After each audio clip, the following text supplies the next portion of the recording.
Mated to the Ruthless Alpha King. Written by Ba Room. Narrated by Dante Mohammed. Chapter 33. Definitely jealous. Sarah shifted to get herself comfortable enough as she struggled to comb through Damon's hair. After he managed to force Jason out of the house, he had demanded that they finished what they had started. At first, she had been covered with red when she made the mistake of thinking that he was talking about intimate things. But then, he managed to burst her bubble by enlightening her of the fact that he was referring to his half-finished hair. Of course, she wasn't supposed to feel disappointed because considering their half-sour, half-evolving relationship, she was in no position to covet anything that Damon could give her. And in this case, what she shouldn't covet was pleasure. She had accepted his rather sloppy apology, if she could even call it that. But that didn't mean that they had suddenly become best buddies.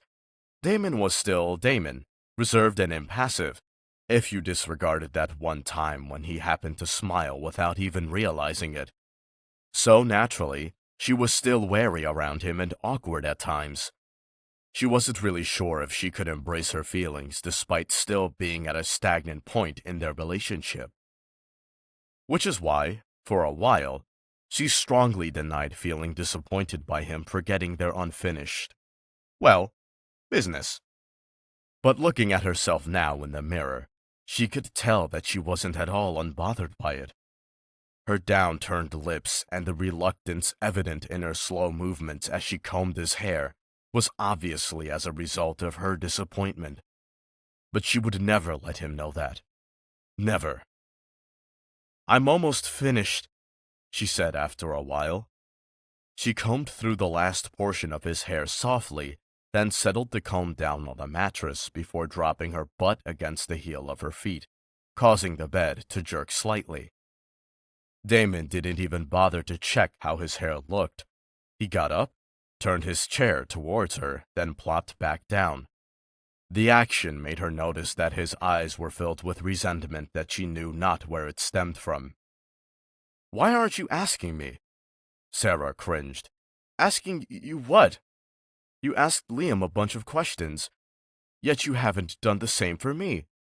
Why? Am I that uninteresting as compared to him?" For a few times now, Sarah kept on getting the feeling that Damon was jealous, now included, and each time it happened, she always threw that thought out the window. But now, she was almost positive that it was the truth. Why else would he say something of that sort? No, she agreed hesitantly. That never came to mind, She quickly changed her words midway when his glare intensified.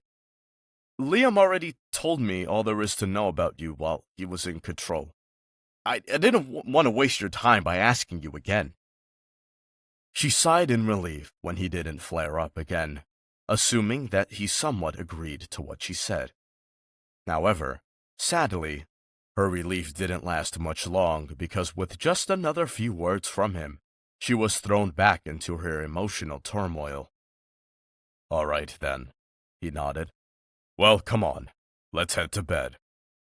He jerked his head towards the bed, then got out of the chair and climbed onto the mattress. He was scooted upwards until he was lying on his back, with his head resting on his elbow. The rain just started up. It's the best time to sleep. While he was getting cozy in bed, Sarah's head was going into overdrive. Come on? Come on? Was he saying that she could just sleep beside him?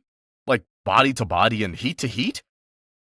Breathing out a long breath, Sarah shook away the images that landed in her mind. Images that'd be utterly disastrous if they turned into reality. Sleeping in a bed together wouldn't be good for her. Not at all. I can sleep in my own room," she muttered, declining in the most politest way she could. Damon frowned and sat up. "You're not sleeping in your room anymore. I've already prepared to move your things here." "Here?" "Yes. This is where you'll be sleeping from now on." He said it simply, but Sarah didn't think his words were as trivial as he made it sound. Not at all. You're gaping, he pointed out after studying her expression. Are you happy, surprised, or both? Sarah quickly closed her lips and shifted over on the bed. The finality in his words and the poker face he used when he said it told her that she didn't have an option. But despite that, Sarah still persisted to decline. Stepping off the bed 1 foot at a time, she went to sit on the floor, all the while tensing at the eyes that never left her body as she moved. I'll sleep here and you can take the bed. I prefer the floor since I'm used to it. Damon sucked on his teeth, his sharp eyes stabbing daggers through her skin. He didn't understand her one bit. Trixie and Haggai would have been elated if he asked them to sleep with him. Yet the woman before him was apparently looking for ways to avoid exactly that. Though it was bothersome, he was trying to get them to be closer, just enough that she could be in a room with him and not freak out. But at this rate that wouldn't happen, not when she was refraining from going anywhere near him. The sooner she got used to him, the better, because he had other things to do. Things that had to do with Maxim and his rogues. Though if he thought about it, he wasn't so sure what part sleeping together played in that. But all he knew was the mere thought tickled his insides, so he'd get her to sleep with him, one way or another. Fine, he said, voice lowering considerably. Then since you're comfortable sleeping on the floor, I'll sleep on the floor as well. Without waiting for the refusal he knew he'd get, Damon quickly grabbed his pillow and his duvet and climbed his way off the bed, then to the floor. Sarah immediately got ready to shuffle away the moment he stepped down, but he grabbed her arm just in time and pulled her back down. Sarah tensed, her breath stuck in her throat. For once, she was rational enough to try to wiggle out of his hold, but to her dismay, Damon wouldn't let her free. He released her arm, settled the pillow down, and swiftly wrapped both his arms around her waist before she could escape him. Then, without giving her a chance to breathe, he allowed himself to fall freely against the floor while taking her down with him. Relax. Don't try to move away, and don't tell me no. I'm not going to eat you, Sarah. Damon attempted to coax her, his arm tightening around her waist. It's just sleeping, and nothing more. Sarah knew that already, yet it was quite hard to think of it so lightly. But there was no getting out of Damon's clutches, so she'd have to suck it up, no matter how hard that is. She could feel it all, from the heat caressing her body to the breath tickling her skin. It was all too much for her to ignore for more than a second, but somehow, within a few minutes, her eyes began to get droopy. She didn't know how, and she didn't know when, but she managed to fall asleep to the sound of his breathing. Made it to the Ruthless Alpha King. Written by Ba Room. Narrated by Dante Mohammed. Chapter 34. Friends. Sarah walked up the stairs with both her hands occupied by the large tray she was holding. Trixie and Haggai happened to mention a few minutes ago that they were craving fried chicken, but since Damon wasn't home, they weren't sure if they could go get some without his prior permission. Sarah had heard them talking when she passed the living room and immediately saw it as the perfect opportunity to busy herself. The thing is, her mind was doing more work than she could even manage, so she needed a getaway. Damon had started to treat her somewhat nice, and she wasn't sure how she would perceive it. Yesterday, she tripped and fell to the floor, and he almost dragged her out of the house, saying that she needed to go to the infirmary. It was funny how he had watched her fall from a high stair without batting an eye, but was now getting worried over a simple little misstep. And what's worse, he even brought her a whole box of chocolates the day before, claiming that it was a gift and that she should be happy because an Alpha King rarely ever shows consideration. Up until now, she was still baffled by it. What was she to make of this? Did she want them to finally start acting like mates? Or was he simply doing this because he felt guilty for the way he treated her?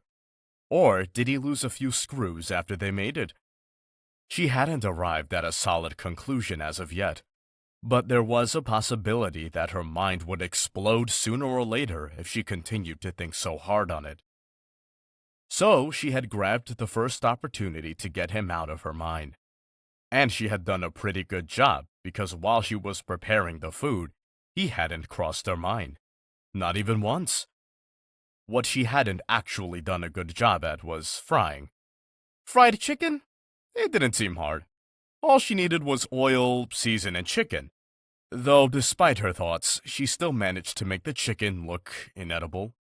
But it'd have to do. She kept the tray tight in her hands as she climbed the stairs, taking each step carefully to prevent falling, for a second time. When she knocked on the door and pushed her way inside, Trixie and Haggai were lounging in the room, chatting about something that Sarah didn't quite catch. Not that she wanted to. Sarah? Trixie sat up in the bed, while Haggai stepped away from the window and moved closer to her confusedly, eyes darting from the tray to Sarah, then back again. I brought you both some food. You said you wanted fried chicken, right? Sarah said, feeling a bit queasy under their gaze. They looked over at each other. At first, Sarah thought that they would have declined, judging by the uncertainty that circled in both their eyes. But then, Haggai finally dismantled that thought by stepping forward and slipping her palms beneath the tray. Thanks. She was looking away when she said that, but Sarah still managed to notice the guilt that ran amok in her eyes. She cocked her head. Now that she thought about it, they barely even locked eyes with her for the past few days. If it were any other time, they'd send her hateful glances or scowl at her every chance they got. But for some reason, their hate had now changed to guilt. Why?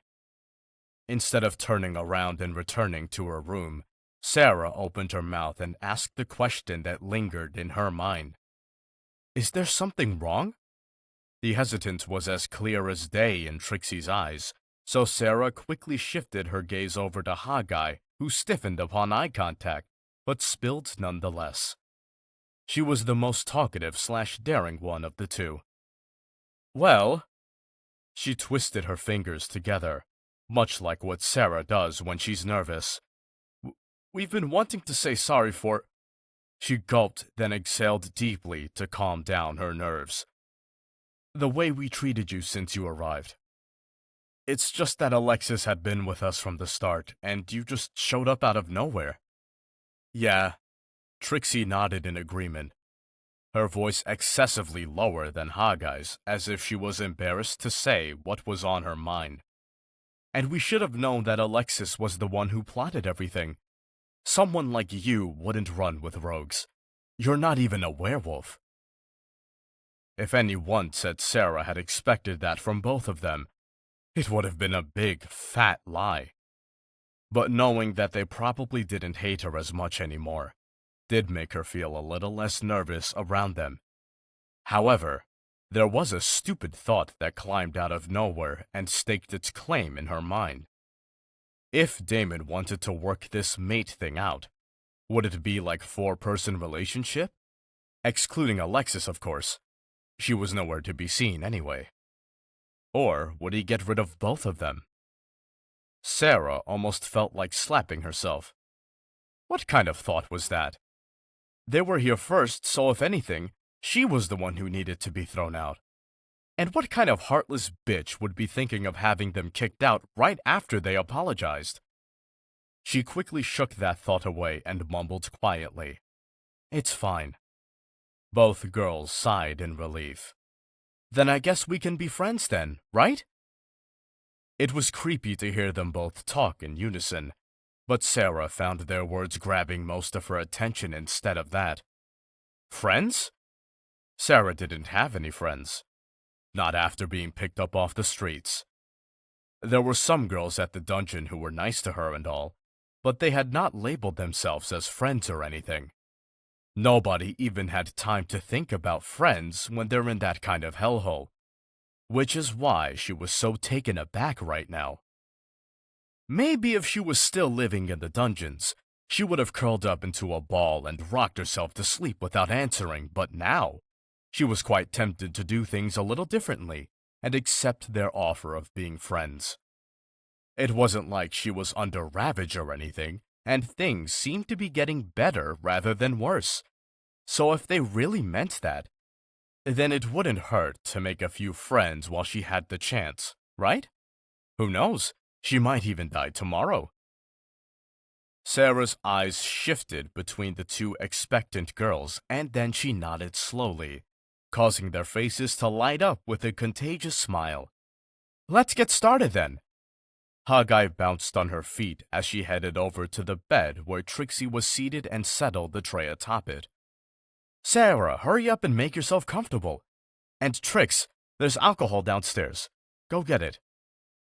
Trixie quickly hurried off out the door, while Sarah stood in place with a dumb expression on her face.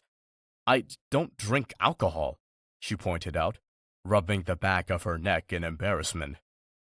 Hawkeye moved closer and threw an arm over her shoulder. You're drinking and it's final. We're leaving in a few days, so we've got to make the most of it. You're leaving? Yeah, Damon's finally decided to get rid of us. Though we like to think of it as him finally giving us our freedom. He promised to keep us safe from those dimwits who keep walking around capturing women.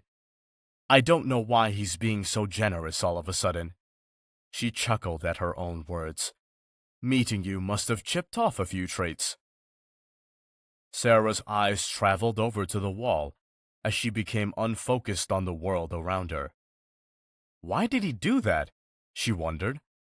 They even looked like they've been here long, like really, really long before she came. Why get rid of them all of a sudden? Sarah nearly jumped out of her skin when Hawkeye slapped her on the back, then came to stand in front of her, a stern look on her face. Why do you look so surprised? Do you think I don't know that you guys have been getting it on? She laughed when Sarah stiffened and flushed with red. Your mates, Sarah. He doesn't need anyone else but you.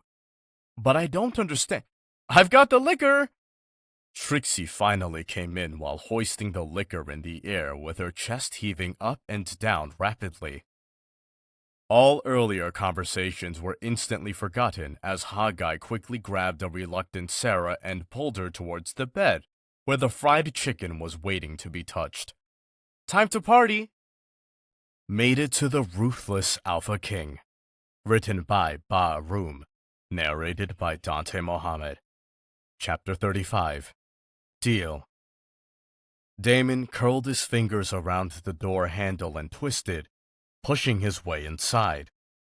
And the very moment he stepped in, he found Sarah behind the door as she waited for him with a plate in her hands. Her hair was flying in all directions. The spot around her mouth was filled with chicken crumbs, and she smelled of alcohol. Damon frowned. Where the hell did she get alcohol when she doesn't even know where it's kept? Unless she got it from Trixie and Hawkeye. He raked a hand through his hair as anger ran through him like wildfire. He should have kicked them both out the moment the thought crossed his mind. If he had done that, then Sarah wouldn't have been in this state. A drunken state. The kind where she doesn't even know what in heaven's name she's doing. You're drunk, Damon deadpanned, looking at her sway from side to side as she smiled at him. She shook her head. I'm perfectly fine. Do I look drunk to you?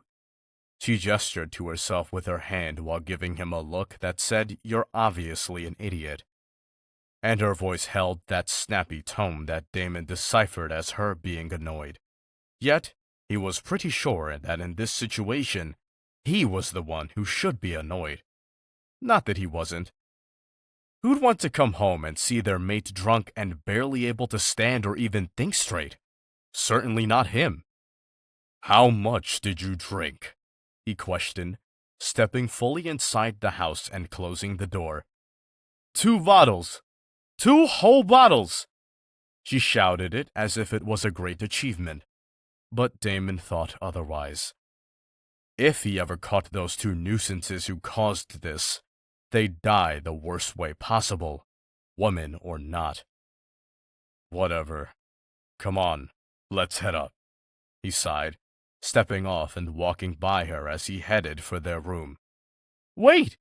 You haven't tried my chicken yet. I fried them myself. Sarah followed after him quickly with a plate in her hands, but only ended up tripping over her air. Thankfully, she didn't fall to the floor. Instead, she fell face first against Damon's back. He groaned in irritation. Turning around, he pressed his index finger against her forehead and pushed her off him, scrunching up his nose at her alcoholic smell. If you're talking about those black things you have there, then no thanks. Sarah frowned. Black things? Her lips started to wobble and her now glossy eyes dropped to the floor. Damon looked down at her, eyes zooming in on her face. Anyone could tell that she was feigning sadness, but he was unable to decipher something as easy as that. Because of that, he quickly tried to sugarcoat his words. It's just a little burnt. It might still taste exceptionally well, but I already ate a few minutes ago. Sarah's eyes immediately lit up. Just take a bite then. Trixie and Haggai said it's good. Damon's frown deepened. Despite his refusal, she still was persisting that he eat something that was moreover on the burnt side rather than crispy. Anyone with eyes would be able to tell that it isn't edible, yet she was forcing him to eat it, thinking that it was actually tasting good.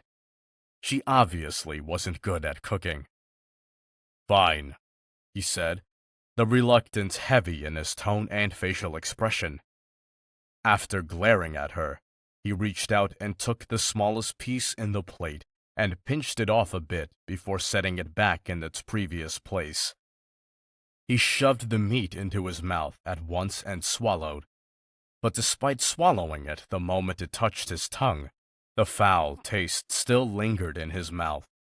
It tasted as if she fried it with gasoline rather than oil. How is it? Is it good? Sarah had set the plate aside and was now up on her toes in excitement as she waited for the favorable response she was positive Damon would give her. It's good, he said, wiping his soiled fingers on a tablecloth nearby.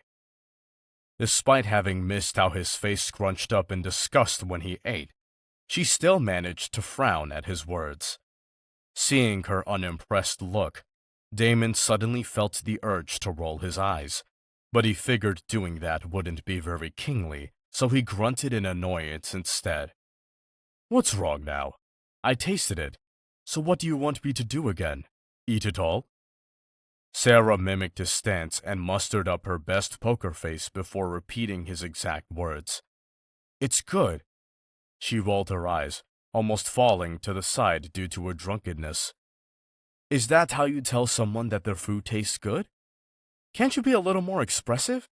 You're always acting like an emotionless robot and demanding things like you think the world revolves around you.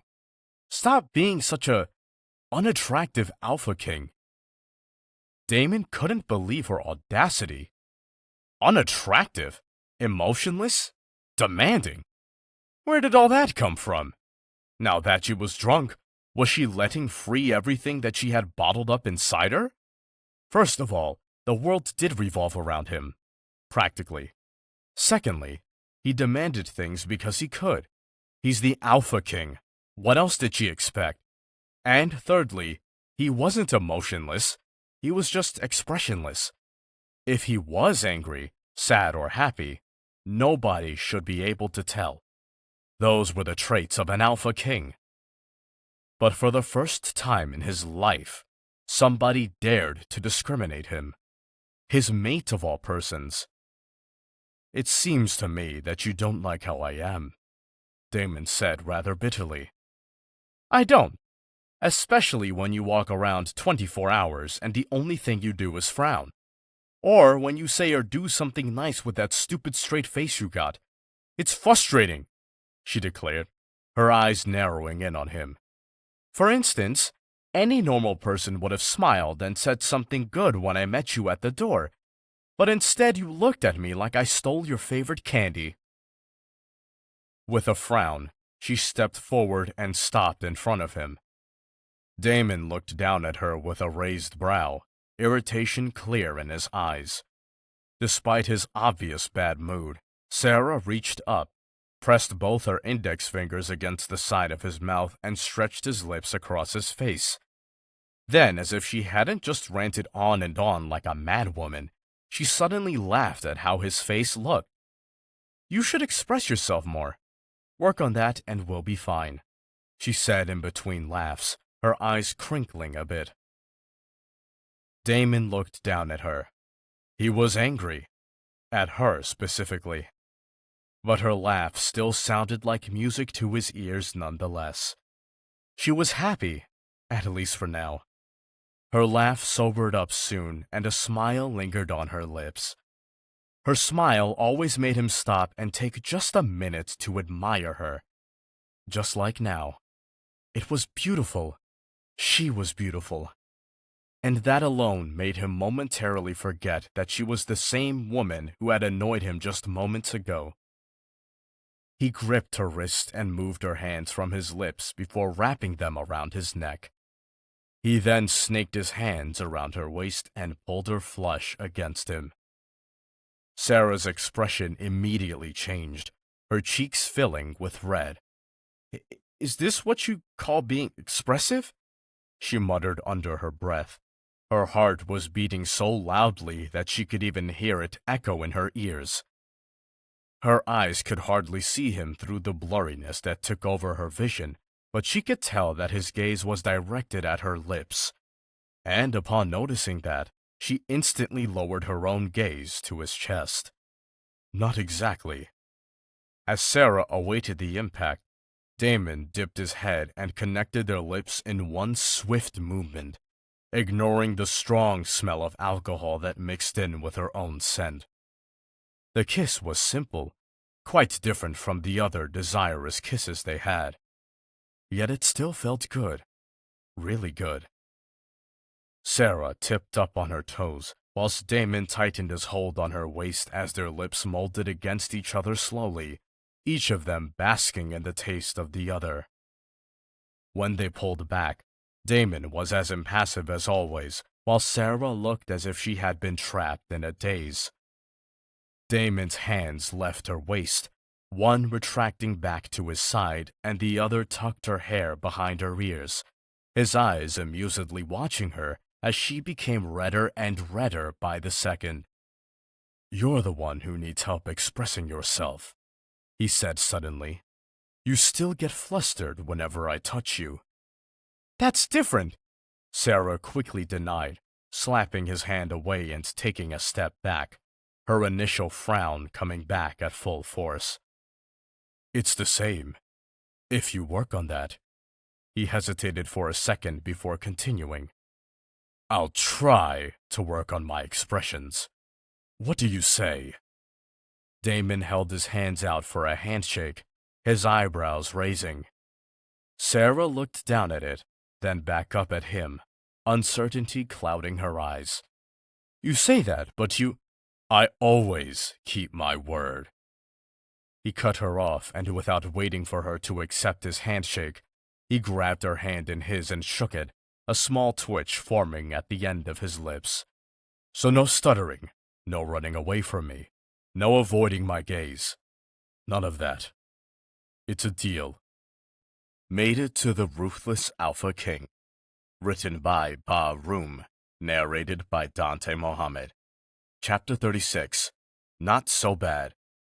Sarah pressed her back against the wall and stuck her head out to peep over the banister. When her eyes didn't catch any sight of Damon Callisto, she hurried down and tiptoed into the kitchen. Why was she moving around like a ninja?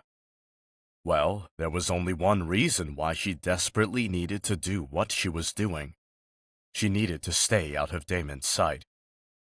What she did yesterday and what she said was totally not something that would have happened had she been sober. She was an embarrassment to her own self, which was why she had been hiding out in Trixie and Hawkeye's room ever since she woke up. And she would have been completely out of Damon's sight had one of her so-called friends brought her a bottle of water to quench her thirst. They traitorlessly refused to go downstairs, since apparently they too were in hiding because they thought Damon would punish them for getting her drunk. That was utterly ridiculous, though. Damon was ruthless and all, but who would punish women because of something so little? All that aside, she was in deep shit. When she passed by Damon's room, he was nowhere to be seen. Neither had she seen him anywhere downstairs. Maybe he was hiding and waiting for the right moment to pounce. Or maybe he was sharpening the butcher knife he'd used to peel off her skin. Sarah cursed under her breath at the thought. She shouldn't have said those stupid things about him being unattractive and emotionless. Nor should she have made that stupid deal with him. What was she thinking? Well, she wasn't thinking. That was the problem. Alcohol was definitely not for her. Rubbing the space between her eyes, Sarah opened the fridge and took out a small bottle of water. She twisted off the cap and began drinking it while she turned around and walked out of the kitchen. But just as she was passing the living room and was ready to rush up the stairs, the clearing of a throat drew her full attention. She stiffened, her feet coming to a stop on the soft mat beneath it. She turned her head slowly, her eyes dreading the figure she would see. When her eyes spotted him, it was just like she predicted. The embarrassment was all there, and if she could, she would have just dug a hole, then disappear right then. Damon was seated on one of the sofas around the small table in the middle of a living room, and was sipping slowly from a glass that contained what looked to be liquor. His legs were crossed, his black hair was flowing freely, and his hazel eyes were looking straight at her. "It's good to finally see you sober, Sarah. Take a seat." She wanted to stand in place. She really wanted to. But the way he said his words prevented her from disobeying him. And after a few deep breaths, Sarah turned her feet in his direction and walked towards the sofa before slowly taking a seat. "Morning," she said quietly. Her eyes glued to her lap where she was fiddling with her fingers. "I never said you could sit on the sofa," Damon pointed out, resting his chin on his fist and his elbow on the sofa. Sarah's eyes widened, and she quickly shuffled out of the sofa and onto her feet. "Sorry, you said I could take a seat, so I thought—" "I meant on my lap." Her jaw slackened, and the rest of her words died on her tongue.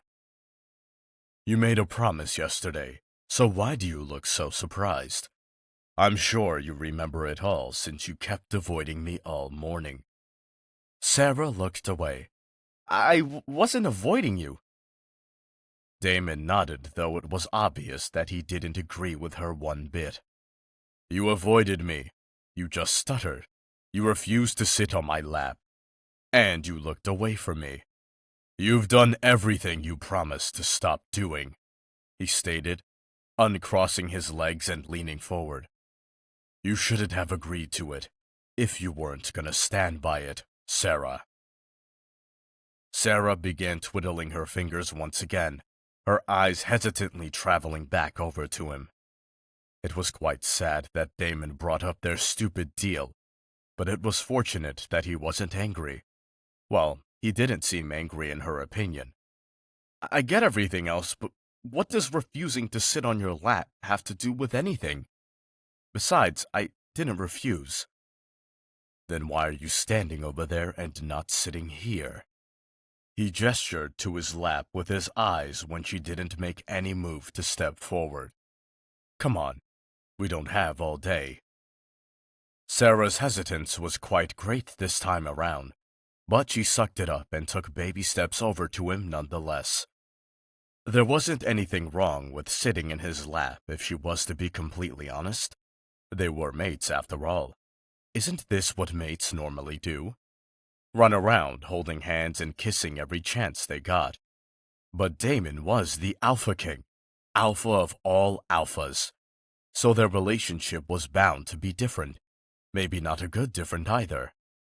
Damon was as emotionless as anyone could ever be, while she was scared of any and everything. Sitting in his lap would probably be one of the few things that made them actually seem like mates. So rather than declining, Sarah made a bold decision that she would probably regret soon. When she neared him, Damon reclined in his seat and stretched out both his arms against the back of the sofa. She almost gave in to the urge to roll her eyes at him. Turning around, she slowly lowered herself onto his lap. And as usual, her face was as red as a tomato. "See," Damon said. "Wasn't so hard, was it?" He rose his brow. "Try not to get so flustered anymore, and don't stutter every time you talk. You can just talk to me like you do with Trixie and Haggai. I won't bite." Sarah shifted on his lap as she struggled to ignore the feel of his body against hers, as well as his warm breath that was hitting her skin. And not to forget whatever the hell he was saying. It all made her head spin, in a good way. When his hands grabbed her hips abruptly and she grunted, Sarah gulped. "You shouldn't move around if you don't want what comes afterwards," he warned, and she was left in a dumb state for a while until she finally got what he was saying. Her eyes widened and her body went completely still on top of him. "What about you?" Sarah said accusingly, quickly trying to change the subject. "You're still as emotionless as always. That wasn't the deal." "Things take time," he reminded grimly. "Have you eaten?" Damon tried to use the same tactic on her by changing the subject, but Sarah quickly caught on. "Try smiling. Like a really big smile," she suggested, holding in the urge to laugh when she saw the expression that grew on his face. His whole face had drained of color.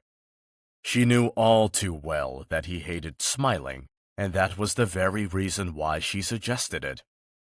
If he wanted her to do things that she doesn't normally do, then he had to do the same as well. That makes it fair. "I sat in your lap, so now you have to smile. Or can't you do something as simple as that?" Damon clenched his jaw. He was against it completely a few seconds ago, but the challenge in her tone was enough to get him riled up. He could do anything if he wanted to. So how dare she underestimate his capabilities? Fine. He wasn't sure if he was thinking straight, but one thing led to another, and he inched his lips upwards, one side after another. He didn't know what he was doing. He just knew that his lips were supposed to spread across his face. And that's exactly what he did, but he wasn't sure if he had done it right. The feeling was too awkward. But when Sarah turned around and her eyes bulged out of their sockets, he knew for sure that he, Damon Callisto, had smiled for such a stupid reason. Day by day, he was doing more and more humane things. If it was back then, he wouldn't have smiled even if the moon goddess herself asked him to. But now, he was smiling because his mate requested it. He wasn't sure what kind of lame Alpha King he was becoming. But smiling, it wasn't so bad. Mate? That unexpectedly wasn't so bad either. Made It to the Ruthless Alpha King. Written by Ba Room. Narrated by Dante Mohammed. Chapter 37. Warmth. "Damon?" Sarah called, sticking her head into the kitchen as her eyes rotated around the room. Trixie and Haggai were getting ready to leave at the moment. It was sad to see them go as soon as they finally became friends, but there was absolutely no talking them out of it. They were already hell-bent on leaving. But could you blame them? They were forced to stay in an empty house by themselves, and not just any house, but the home belonging to the most ruthless man alive. Who knows what kind of atrocities they've been through? Then again, she had never seen Damon mistreat them, except for that one time when he demanded that they got out of their own room. It was unfair for her to keep calling him ruthless and vicious when, if you asked her, he didn't seem that way at all. Well, not anymore. Thinking about it now, he wasn't that bad from the beginning. Whenever she thought he'd do something crazy like hitting her or eating her alive, he always surprised her by doing something unexpected or nothing at all.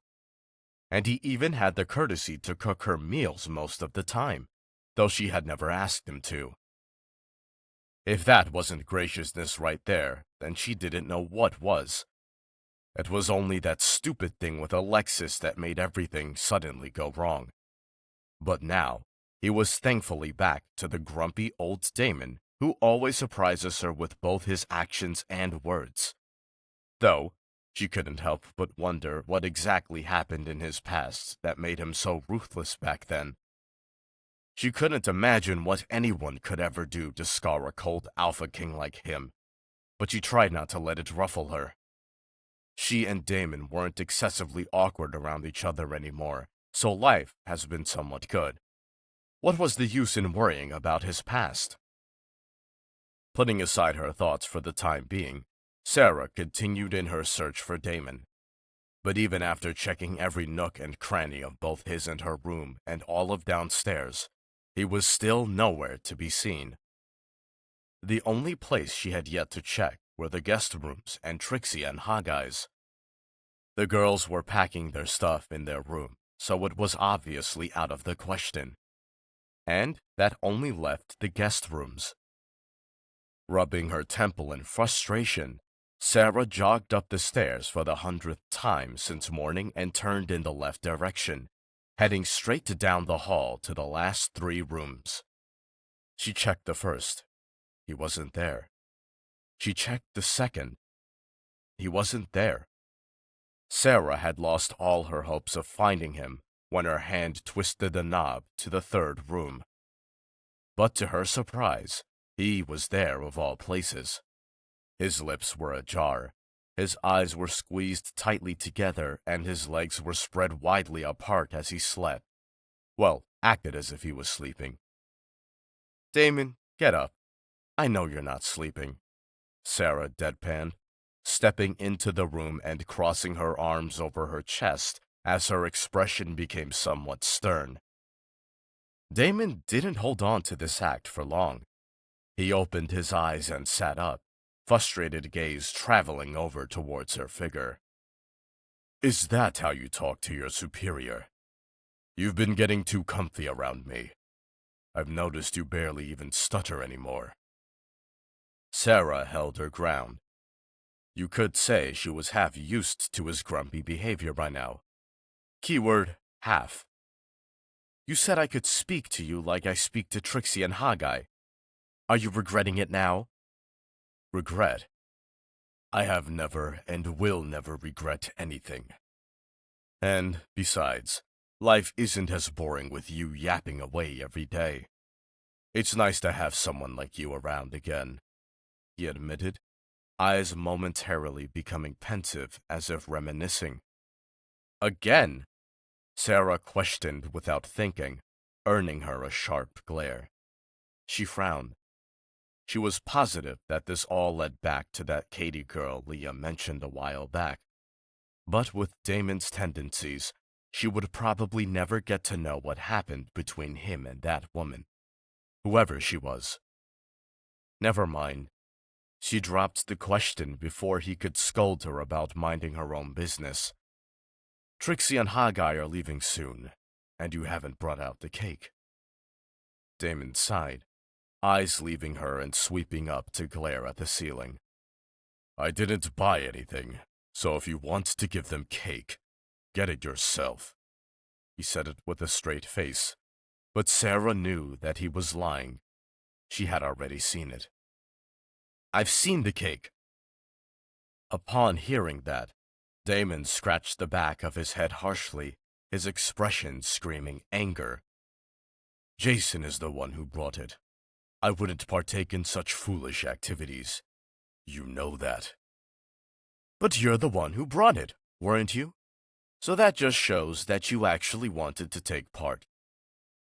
I do not want to run around singing goodbye songs and cutting stupid cakes. They're leaving, so just let them leave. What the use of— It isn't a crime to do something nice, Damon, she told him, a small smile forming on her lips. It makes you more likable. Damon finally looked back over at her. A strangely good feeling was building up in his chest, a feeling that was triggered by her very last sentence, a feeling that seemed pretty close to excitement. More likable? What did that mean? What exactly was she trying to say? Damon was definitely thinking too hard on the mere words that left Sarah's lips on instinct, but nothing could convince him of that now. He was already too far gone into his own perception of it. Does that mean you like me? His words immediately called forth the usual Sarah into being, the one that stuttered at every word and blushed redder than a tomato. Like you? Damon stood on his feet, his eyes as calculative as possible as he studied her. Yes, do you like me? I've treated you nicer than everyone else. As a feeble human, you should have been swayed by something as simple as that. Sarah looked at him incredulously. From what she understood, he was practically saying that all humans were easy, including her. Feeble? He's the one who's feeble and stupid. Swayed? She tried her best to make it seem like his words were ridiculous by chuckling lowly, but barely did a good job. What is there to like? You only smile when I ask you to. You only bring me stuff when you feel like it. You're always in a bad mood, and you barely speak, yet you're always talking non-stop when you're around me. In truth, those were the very traits that actually made her fond of him, but to Damon, she was giving him many reasons to fume. So you want the opposite of me? He spat, bitterness lacing his voice. You were paired with me, so you better take what you get. Don't fucking complain. Sarah jumped at the F word. Damon was angry. She made him angry. And now she had to face the consequences by practically suffocating under his dark, gloomy gaze. I didn't say I didn't like you, she quickly pointed out as his glare bored holes into her. She hadn't thought deeply about his question yet, but those words were the first on her tongue, for some reason. His anger seemed to suddenly deplete, and he stared at her with a newfound interest. So do you like me then? Sarah stood still. She knew that she would be better off with Damon not angry, but she just couldn't say yes to that, not even for the sake of soothing him. Her wobbling lips wouldn't let her. So she's ended up stuttering out a hesitant, "No?" "You're lying," Damon replied almost immediately, his lips twitching upwards into a tiny, smug smirk. You either play with your fingers or rub your palms when you're lying. Sarah's eyes went wide, her heart stopping for a split second. I do not, she objected strongly, quickly dropping her hands, which were indeed fiddling together in front of her. Damon didn't even make any effort to object to her claims. He had gotten too elated to be bothered. Whatever. He began to walk forward without warning, his lips pulling further across his face. Let's go. Sarah's eyes followed his movements in confusion. Go where? You said it would make me more likable if I do something nice, right? So I'll bring out the cake since you want me to. It took a while for Damon to realize that those words had actually left his own lips, and when he did, he swallowed thickly. This was exactly how it went 10 years ago. First it started with the same pull, the same entrancement. Then it went on to him doing things that he would never do before. But despite being conscious of the fact that he was redoing everything he swore he would not do, he didn't take back his words. Why? That warm feeling that was enveloping his chest. He wanted to continue feeling it. Why? Surprise rushed through Sarah's being. He went silent, but only for the few seconds it took him to gather his words. Because it strangely feels nice to have someone who likes me despite who I am. But I never said I... Sarah quickly held her tongue when she took a good look at his face. Damon didn't seem impassive nor angry. Even the small smile that always seemed dead or forced now looked genuine. She didn't care to disrupt his sudden good mood, not when that smile of his made her feel warm inside. The same kind of warmth that Damon felt. Mated to the Ruthless Alpha King. Written by Ba Room. Narrated by Dante Mohammed. Chapter 38. The Mystery Photo. He likes me. Sarah plucked another rose petal, her lips spreading apart as she looked down at the last remaining two.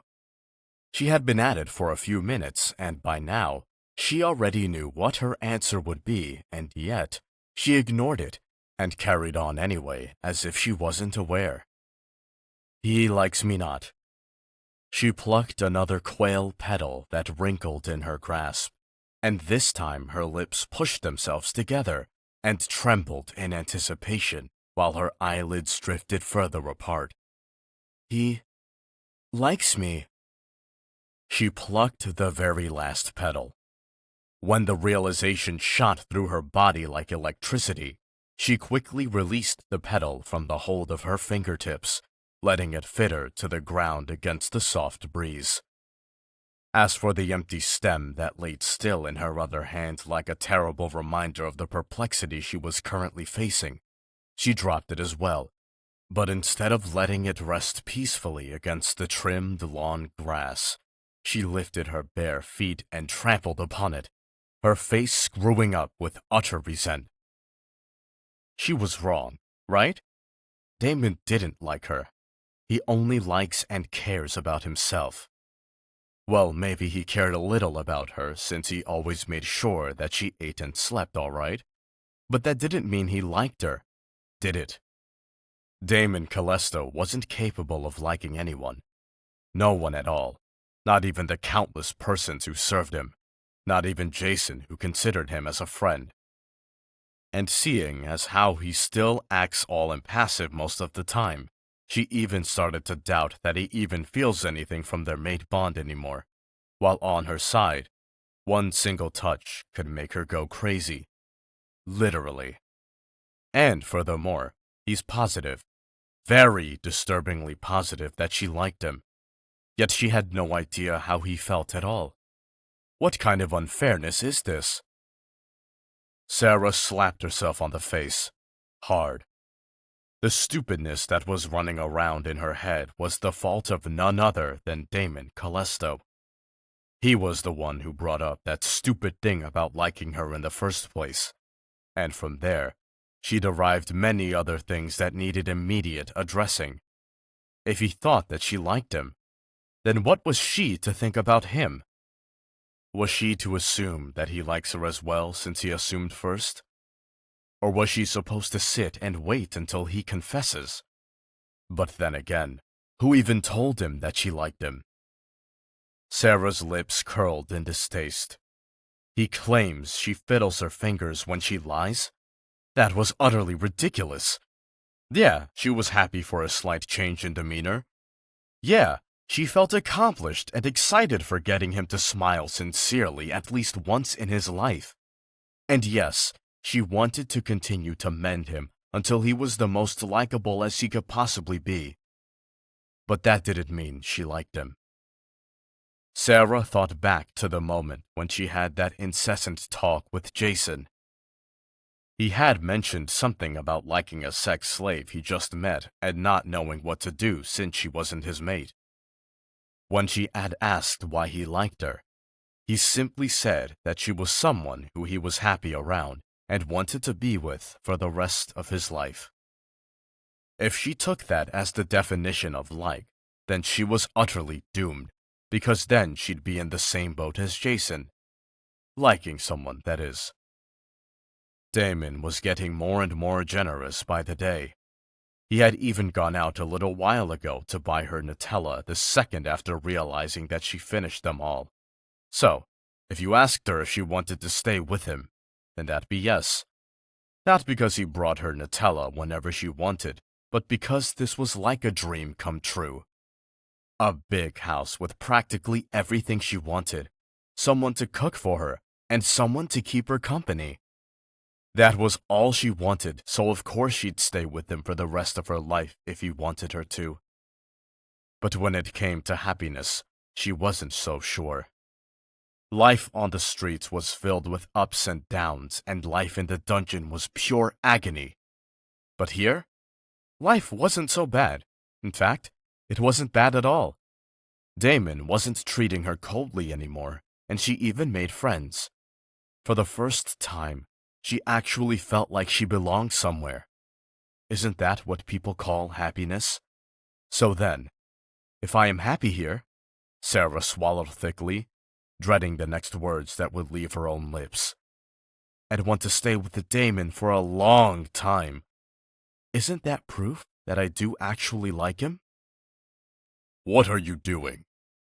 Damon's deep voice rumbled over the thoughts in her head, causing her eyes to immediately shift course towards him. She quickly stepped back, her heart thumping hard against her chest due to fright. How long have you been there? Since you stomped on the flower, got angry out of nowhere and slapped yourself. He stepped forward and stopped in front of her, his arm outstretching a small clear bag filled with jars of Nutella. Sarah lowered her head in embarrassment as she reached out and took the bag from his grasp before dropping her hand laxly to her side. Thanks. Why are you out here? He came to stand beside her, his eyes doing his house a once-over before they swept back over to her. I just wanted some fresh air to clear my thoughts. What did you have on your mind? He asked, glancing at the stem peeking out from under her feet. You looked distressed back there. Sarah pursed her lips. How was she supposed to tell him that she was mulling over that day till now? Scratch that. How was she supposed to know if he liked her or not? She wanted to get it off her chest as soon as possible, but she wasn't sure how. She wasn't even sure what she wanted his answer to be. If she just asked him outright, then she'd only make herself look stupid in front of him. She definitely didn't want that. So instead, she needed to find out two things. Was he happy with her? And two, did he want her to stay? She'd decipher whether he liked her or not based on his answer to those. That was probably the only way her mind would be at ease. If I were to leave, would you be sad? She ended up wording it like that after much thought, her eyes finally looking up at him. After comprehending her sentence, Damon's face instantly contorted into one of confusion, his eyes looking at her as if she had just asked the most ridiculous question ever. Sarah instantly became dispirited at the sight of it. If he thought her question was so ridiculous, then his answer would most definitely be a big fat no. It's either a yes or no, she told him sharply, her eyes dropping once again as her lips downturned. What kind of question is that? When have you ever seen me sad? Damon asked, overlooking the fact that the look in her eyes had completely changed. I see.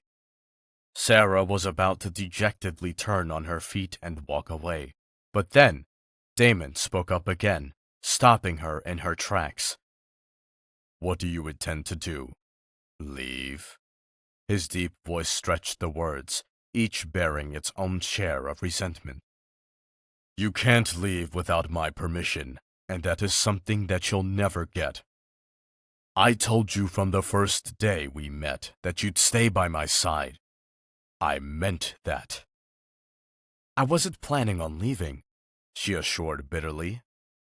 If it was any other time, she'd probably feel like jelly by now as a result of the possessiveness his words carried.